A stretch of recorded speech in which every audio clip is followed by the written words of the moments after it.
वर्षाला 3,60,00,000 रुपये बिल सफाईच्या नावाखाली नगरपालिकेतून काढला जात आहे। खान आणि बाण हे नंतर एक झाले आणि नगरपालिकेत त्यांनी घाण केली। बुलढाणा शहरामध्ये त्यावेळची निवडणूक ही अतिशय जाती लेवलवर निवडणूक झालेली होती। खान आणि बाण या दोघांमध्ये त्या ठिकाणी ती निवडणूक झालेली होती। राज्यात स्थानिक स्वराज्य संस्थांच्या निवडणुकीचा बिगुल वाजलेला आहे आणि या निवडणुकीमध्ये जे उमेदवार आहेत त्यांच्यासाठी नवराष्ट्राच्या वतीने एक छोटे सरकार या नावानं एक सदर सुरू केलेला आहे आणि याच सदराखाली आज बुलढाणा नगर परिषदेच्या प्रभाग क्रमांक 11 मध्ये इच्छुक असलेले उमेदवार पत्रकार चंद्रकांत बर्दे यांच्याशी आपण आज या ठिकाणी भेटणार आहोत आणि जाणून घेणार आहोत त्यांचं काय मत आहे आणि कुठले मुद्दे घेऊन ते या निवडणूक रिंगणात उतरणार आहेत। सुपारी फुटली आहे, तयार आहे ना तुम्ही सगळे? आम्ही अदला बदल करत असतो, कधी मी मुख्यमंत्री असतो, कधी मग शिंदेने त्याला कधी डोळा मारला की दाढीवर हात फिरवला। आगे झाला जागे राहा, नाहीतर अनाकोंडा आ जाएगा। एकीकडे लावणी, दुसरीकडे अजून कुठलं आंदोलन। मी सडाफटिंग माणूस आहे, तुमच्याकडूनच व्याजाने आणि उसने घ्यावे लागतील। आता जवळपास 9 वर्षांनंतर नगरपालिकेच्या निवडणुका होऊ घातलेल्या आहेत। 2016 मध्ये बुलढाणा नगरपालिकेच्या निवडणुका झाल्या होत्या, त्यावेळेसही जनतेतून नगराध्यक्ष होते आणि बुलढाणा शहरामध्ये त्यावेळेची निवडणूक ही अतिशय जाती लेवलवर निवडणूक झालेली होती। खान आणि बाण या दोघांमध्ये त्या ठिकाणी ती निवडणूक झालेली होती। म्हणजे एक गट खानकडे गेला आणि दुसरा गट बाणकडे गेला होता आणि ती अतिशय प्रतिष्ठेची निवडणूक झाल्यानंतर तुम्ही पाहिलं असेल खान आणि बाण हे नंतर एक झाले आणि नगरपालिकेत त्यांनी घाण केली। तीच घाण आता आपल्याला स्वच्छ करायची आहे, कारण गेल्या 6 वर्षापासून तुम्ही पाहून राहिले नगरपालिकेमध्ये सफाईच्या बाबतीमध्ये जर कधी असेल तर सफाईमध्ये तुम्ही पाहिलं असेल की आज परिस्थिती जिकडे तिकडे कचरा त्या ठिकाणी ढीग दिसत आहे। 6 वर्ष आधी बुलढाणा अर्बनकडे सफाईचं एक टेंडर होतं, त्यावेळेस ते 9 लाखामध्ये महिन्याला ते टेंडर होतं आणि 9 लाख रुपयाचं ते टेंडर असताना जवळपास 300-350च्या वर कर्मचारी त्या ठिकाणी शहरामध्ये सफाई करताना आपल्याला दिसायचे।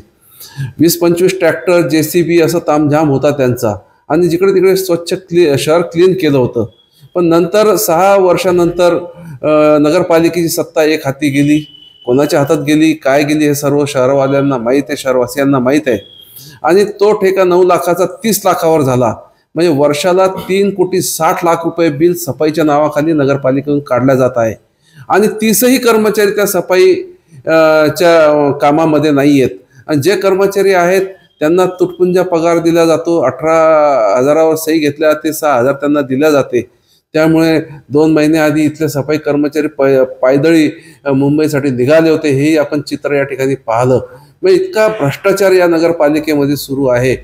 जवळपास तुम्हाला जर काही पाहिलं तिथे की साधा जन्म मृत्यूचा दाखला काढायचा असेल तर 500 रुपयापासून तर 1,500 रुपयापर्यंत टेबल खालून सरकावं लागते, तेव्हा तुम्हाला ते प्रमाणपत्र मिळते।